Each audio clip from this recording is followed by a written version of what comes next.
Good day, everyone. So, today we are going to continue our chapter 2, that is Principles of Management. So, we have already studied about the nature of principle of management. Now, we are going to study about the importance of principles of management, right? So, why principle of management is important? Here it is given introduction part. Principle of management provide a visions to a managerial behavior and highly affect the management works. Managers are using it for achievement of goals. These principles direct the manager for decision making.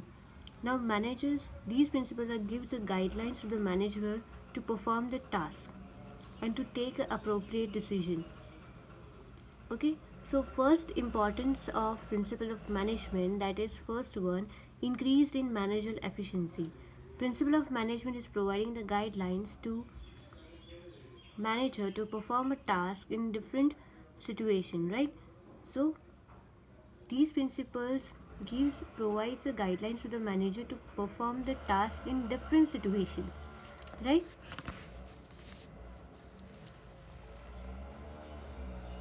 Due to which improvement in functioning of a business unit and gain a managerial efficiency also seen.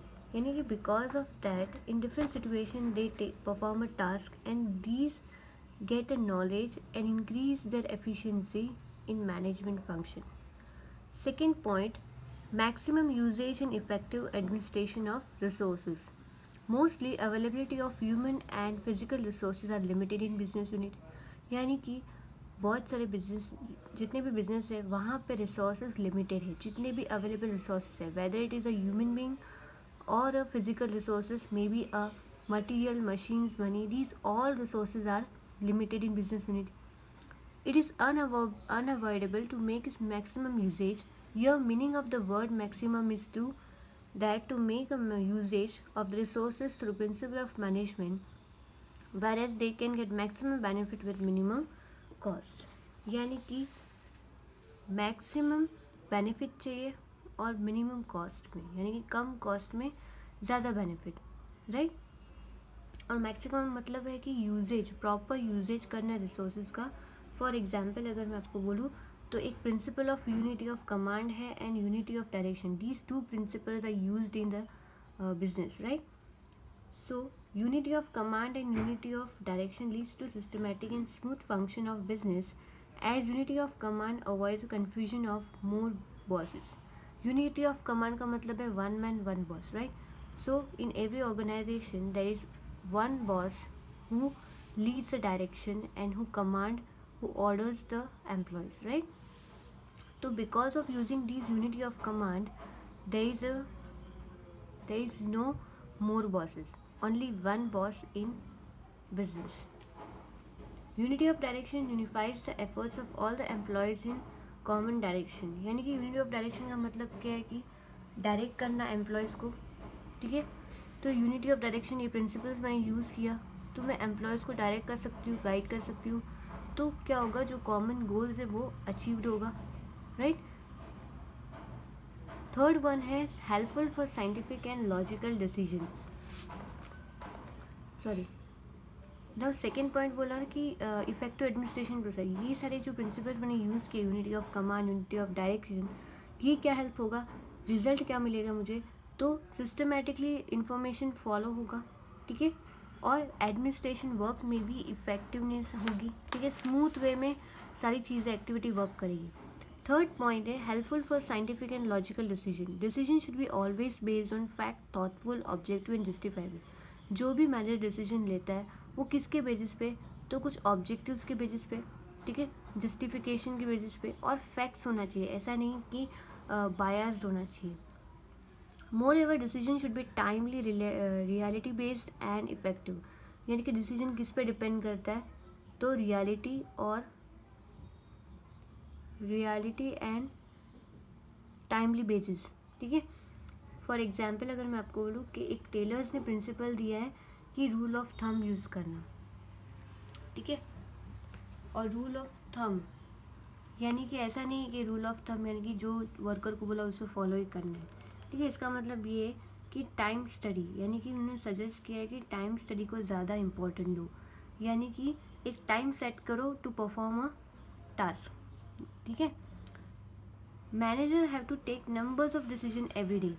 हर बार business में managers को बहुत सारे decision लेने पड़ते, right.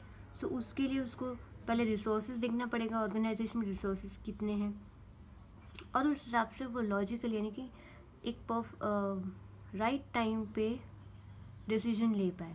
सो ये जो principle of management है वो मैनेजर को क्या डिसीजन लेने में हेल्प करता है।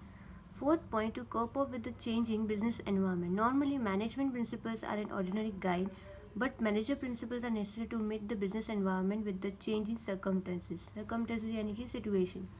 सो यहाँ पे बोला every businessman has to make changes the organization according to changes take place in the business environment. यानी कि ऑर्गेनाइजेशन में जितने भी बिजनेस एनवायरनमेंट में चेंजेस आते हैं उस हिसाब से बिजनेस पर्सन को भी चेंज होना पड़ता है। Management principles train the manager to implement the changes in the right direction in the right level. By modifying these principle changes can be made. यानी कि जो प्रिंसिपल्स हैं अगर वो मैच नहीं हो रहे तो हम वही प्रिंसिपल्स को मॉडिफाई करके वो प्रिंसिपल्स हम यूज़ करते हैं according to our business environment change. तो हमारे बिजनेस एनवायरनमेंट हमेशा चेंज होता रहता है, उस हिसाब से बिजनेस पर्सन को भी चेंज करना पड़ता है प्रिंसिपल्स इम्प्लीमेंट करने से पहले। फिफ्थ पॉइंट है to fulfill the social responsibility, ठीक है। Now a business is a creation for society. Business क्यों क्रिएट होता है? सोसाइटी के लिए। And we are using all the resources of the society. जितने भी रिसोर्सेज है, money, material, machine, employees, these are the part of the society, right. So something for the society also by performing some social responsibility. सो हमारी भी responsibility है कि society के लिए सोशल रिस्पॉन्सिबिलिटी परफॉर्म करें। These principle also guide the manager to perform social responsibility. ये सारे प्रिंसिपल्स जो है, गाइडलाइंस है, वो मैनेजर को परफॉर्म सोशल रिस्पॉन्सिबिलिटी परफॉर्म करने के लिए हेल्प करता है।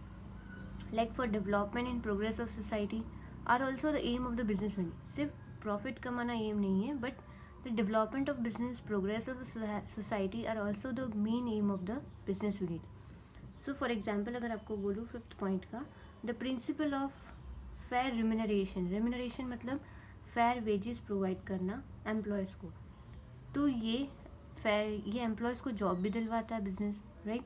और यही प्रिंसिपल फेयर वेजेस, ये प्रिंसिपल जो है वो फॉलो भी अप होता है, ठीक है। एम्प्लॉयज़ को time to time salary provide करना और एम्प्लॉयज़ की इंटरेस्ट के लिए काम भी करना, ठीक है।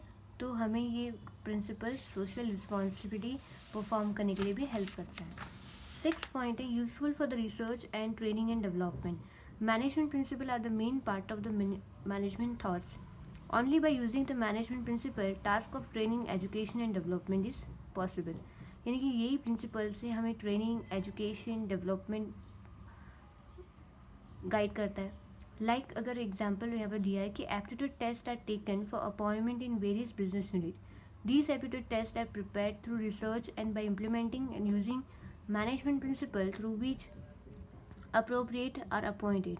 यानी कि अगर एम्प्लॉयज़ आपको अच्छी कैपेबल चाहिए तो ये जो एप्टीट्यूड टेस्ट जो पहले से चलते आ रहे हैं वो रिसर्च करके ये प्रिंसिपल बनाया है कि जब भी आप एम्प्लॉयज़ को अपॉइंट करो तो उनकी टेस्ट लिया जाता है, यानी कि एग्ज़ाम्स कंडक्ट की जाती है, उस हिसाब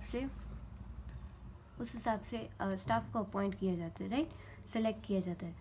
तो ये जो प्रिंसिपल्स है वो रिसर्च करके फिर ये प्रिंसिपल्स बनाए और शायद ये इम्प्लीमेंट भी हो रहा है। एम्प्लॉयज़ को अपॉइंट करने के लिए एक रूल है, गाइड है कि एप्टीट्यूड टेस्ट लो, इंटरव्यूज़ लो, ठीक है। So these are the 6 point. I hope you guys understand. Thank you.